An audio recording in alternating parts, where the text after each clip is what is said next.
Hello friends, welcome to my channel. This video is sponsored by BuyMode mobile app. E-shopping is one of the online shopping app. Link வேணும்னா டிஸ்கிரிப்ஷனில் இருக்கு பாருங்க. நாம் இன்னைக்கு தமிழகத்தை ஆட்சி செய்த களப்பிரர்களின் வரலாற்றை பார்க்கலாம். சங்ககால தமிழர்களை களப்பிரர்கள் என்பவர்கள் படையெடுத்து வந்து அழைத்தனர் என்பதை வேள்விக்குடி செப்பேடுகள் மூலம் நம்ம தெரிஞ்சுக்க முடியும். குறிப்பாக வட இந்தியாவில் மௌரிய பேரரசு வீழ்ச்சிக்கு பின்னர் தான் பிராமணர் ஆதிக்கம் சாத வாகனர்களின் ஆட்சி தொடங்கியது. இதைத் தொடர்ந்து தெற்கு நோக்கி நகர்ந்த பௌத்த மதத்தைச் சேர்ந்த ஒரு பிரிவினர் தமிழ் பகுதியில் நுழைந்து கலகத்தை ஏற்படுத்தி ஆட்சியை பிடித்திருக்கலாம் என்ற கருத்து நிலவுகிறது. இதையடுத்து சங்க காலமானது முடிவிற்கு வந்தது. இவர்கள் கிபி 3ஆம் நூற்றாண்டின் இடைப்பகுதியில் நின்று 6ஆம் நூற்றாண்டின் இறுதி வரை தமிழகத்தில் ஆட்சியில் இருந்தனர். இக்காலமே களப்பிரர்கள் காலம் என்றும் அழைக்கப்படுகிறது. களப்பிரர்களின் காலத்தை இருண்ட காலம் என்றும் அழைக்கின்றனர். எனினும் தமிழ்நாட்டின் தற்கால வரலாற்று ஆசிரியர்கள் களப்பிரர்கள் வேளாளர் பிரிவை சார்ந்தவர்கள்தான்.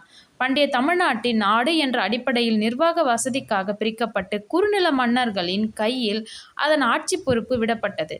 காலப்போக்கில் வலிமையற்ற பேரரசர்களினால் குறுநில மன்னர்களுக்கிடையே சண்டைகள் அதிகரித்தன. இந்த சூழ்நிலையை பயன்படுத்தி கொண்ட களப்பிரர்கள் மொத்த தமிழ் பகுதிகளையும் தங்கள் கட்டுப்பாட்டில் கொண்டு வந்தனர் என்றும் கூறுகின்றனர். களப்பிரர்களின் ஆட்சியை பற்றி தெளிவான வரலாறு ஆதாரங்கள் இதுகாரும் கிடைக்கவில்லை. ஒரு சில மன்னர்களை பற்றி குறிப்புகள் மட்டுமே கிடைக்கின்றன. அச்சுத விக்கிரானந்தன் என்னும் களப்பிர மன்னன் சேர சோழ பாண்டிய மன்னர்களை வென்று உறையூரிலிருந்து ஆட்சி செய்தார்.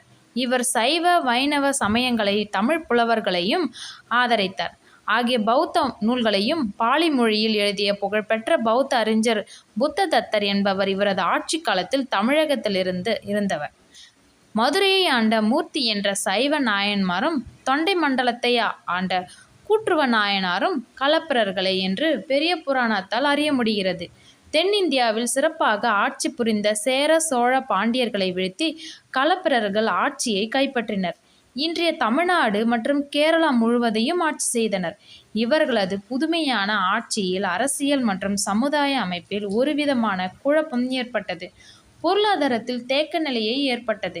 இதனால் மக்கள் களப்பிரர்கள் மீது வெறுப்பு ஏற்பட்டது. கடுங்கோன் என்ற பாண்டிய மன்னன் கிபி 6ஆம் நூற்றாண்டில் பாண்டிய நாட்டில் களப்பிரர் ஆட்சியை முடிவுக்கு கொண்டு வந்தார். ஏறக்குறைய அதே காலத்தில் பல்லவ மன்னன் சிம்ம விஷ்ணு என்பவரும் களப்பிரர்களை வென்று தொண்டை மண்டலத்தின் தென்பகுதியை சோழ மண்டலம் ஆகியவற்றை தன் ஆளுகையின் கீழ் கொண்டு வந்தார். இவ்வாறு களப்பிரர்களின் ஆட்சி தமிழகத்திலிருந்து நீங்கியது. தமிழகத்தில் கிபி 3ஆம் நூற்றாண்டு முதல் 6ஆம் நூற்றாண்டு வரையில் களப்பிரர்கள் ஆட்சி புரிந்தனர். களப்பிரர்களின் பூர்வீகம் குறித்து உறுதியான தகவல்கள் கிடைக்காத போதிலும் அவர்களது ஆட்சியானது தமிழகத்தில் நடைபெற்றது என்பதற்கு ஒரு சில ஆதாரங்கள் கிடைத்துள்ளன. களப்பிரர்கள் காலம் இருண்ட காலம் என்று கருத்து நிலவ போதிலும் இக்காலத்தில் படைக்கப்பட்ட தமிழ் இலக்கியங்கள் பௌத்த சமண சமய வளர்ச்சி மற்றும் அவர்களின் கல்வி பங்களிப்பு தொடர்ந்து சைவ வைணவ வளர்ச்சி போன்ற இருண்ட காலம் என்ற கருத்தை முற்றிலுமாக நிராகரிக்கப்படுகின்றது.